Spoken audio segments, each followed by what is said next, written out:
What's up guys, it's Sculpt5000. Today we're back for another action figure review, and we are looking at the Ultimate Edition Series 8 Edge. Finally back with some reviews. I've been very slow recently. I haven't really bought a lot.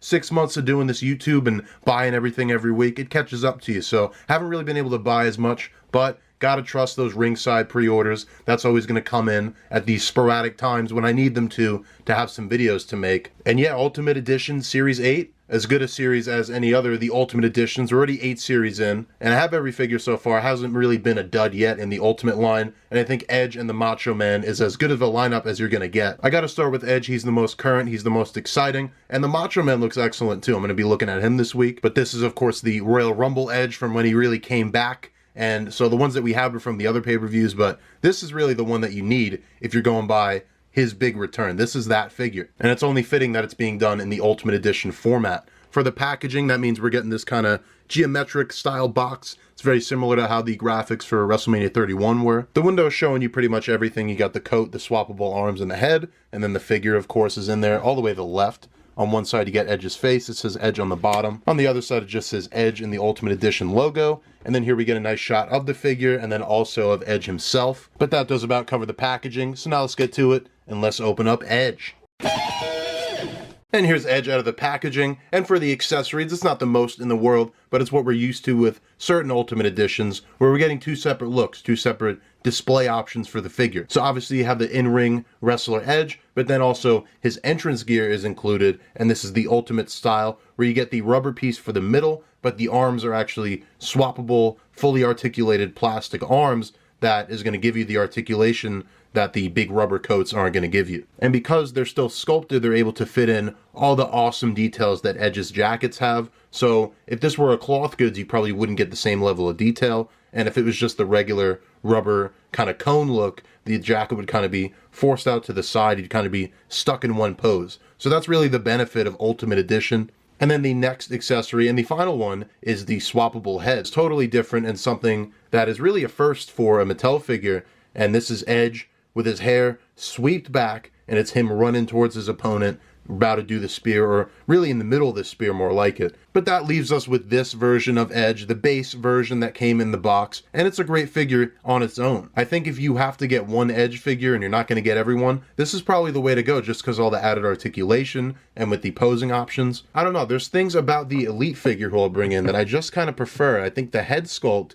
for one, these are very similar. You just got him with the open smile, him with the closed smile. We'll go ahead and bring them both a little closer. I just think the paint definitely hit a lot better on this one. There's just kind of a bit of a sloppy look to the beard here. It's darker. And then especially the eyes, if you look at, the eyes definitely look like kind of cross-eyed here. And now Edge has one of those faces, I guess, where he does kind of have a weird emotive face. It's going to be hard to perfectly capture that on an action figure, but I think this Elite figure really came as close as possible to that. This is really one of the best head sculpts, head paints that they've ever done on a figure, whereas I think the Ultimate Edition here just falls a little bit short of that. I mean, and that being said, the screaming head sculpt, I always do love expression, and this is really next level expression with the swooping hair backwards too. So something very new.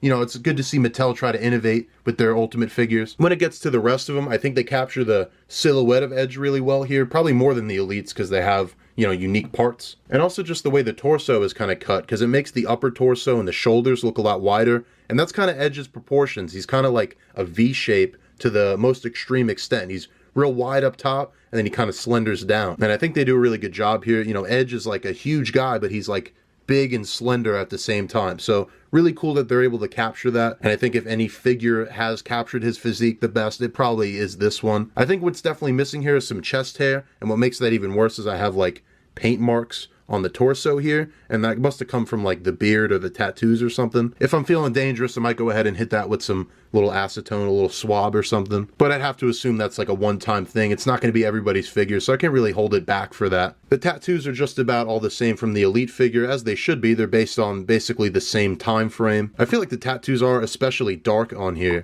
I guess that's just how I do it now that I look at the Edge heads, but it would be nice if the tattoos were maybe a bit faded. I mean, especially Edge's tattoos. He's had them for like 10, 20 years. They're definitely not this dark and saturated. They're a lot more faded into the skin, but that'd be kind of a ground up thing for Mattel. It's not just this figure. Plenty of figures have those dark tattoos. So if anything, I guess it goes with it. When you get to the tights, I guess they're actually like not that exciting. And even when you bring in like this version, and especially the Chase version, which I still have not picked up, I think these just actually look a little bit better in terms of their actual design. But this is, of course, the outfit which he came back at Royal Rumble with. So I guess it's one thing to pick your favorite design, but it's another to pick the importance of that outfit. I think this one might be WrestleMania, and the other one might be the greatest match on earth, or it might be the swap the other way around. So I think if that's the version of Edge that you want, and I think a lot of people do, this is definitely going to be the way to go. For his articulation, always going to be better on an Ultimate Edition figure. That's probably the main difference between this and an Elite. Obviously the accessories, but I think articulation really is the focus of Ultimate Editions, whereas the Elite figures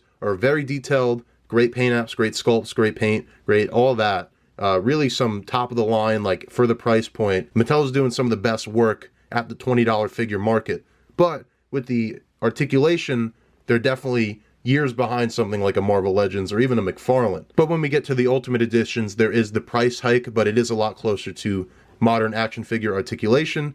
And when you have a figure of a pro wrestler and you want to take photography and things like that, that might be important to you. So enough rambling. The head sculpt doesn't really move because of the hair. It's going forward and back that much. When you put on this alternate head, it really isn't that much of a problem because all the hair is going back. And with that, you can actually move the neck up more than I thought. So I guess if you really pose it a certain way, it's pretty decent to actually get him in that running pose. I actually did a picture of it just before. It would be nice maybe if there was a hinge and you could really get him going all the way back, but I guess that's pretty decent. It's maybe like a 45-degree angle. For the torso, it's that ball joint, and I always prefer a ball joint to an ab crunch, I feel like. These Mattel ones, they're not the best. They don't really go forward like much at all, but everything else, I mean, that's about equivalent to an Elite, and then the tilt really is the added bonus. If you want to get him in certain poses, that tilt is really important. The arms, you got the shoulder swivel, and you got the hinge. You got the upper bicep cut there. The double jointed elbows are always really good on these Ultimates. We're actually going to be getting double jointed elbows on Elite figures coming soon. So, you know, they're closing the gap between at least, because I guess they realize that all their competitors in the action figure aisle basically all have double jointed elbows at this point.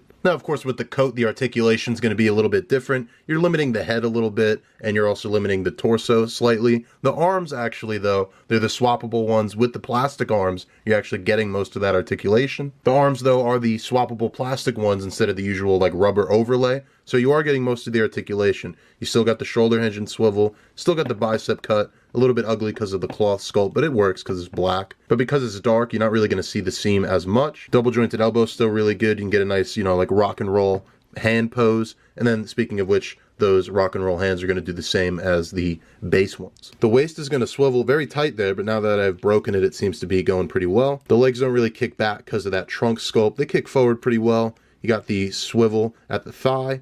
You got the double jointed knee, not actually the best. It's always these elbow pads and these knee pads that are actually blocking that, because it is a pretty decent double joint in there. I don't like this. The cut at the boot actually breaks the logo. I don't know why they can't just make the cut a little bit higher. I don't think, if anything, that just makes this part harder to reuse because you have that boot top on it. So I don't really know the design choice of that. I guess maybe are all the boots the same height? It seems like they even did it here with this edge. Now that I say it, that might be a reused part.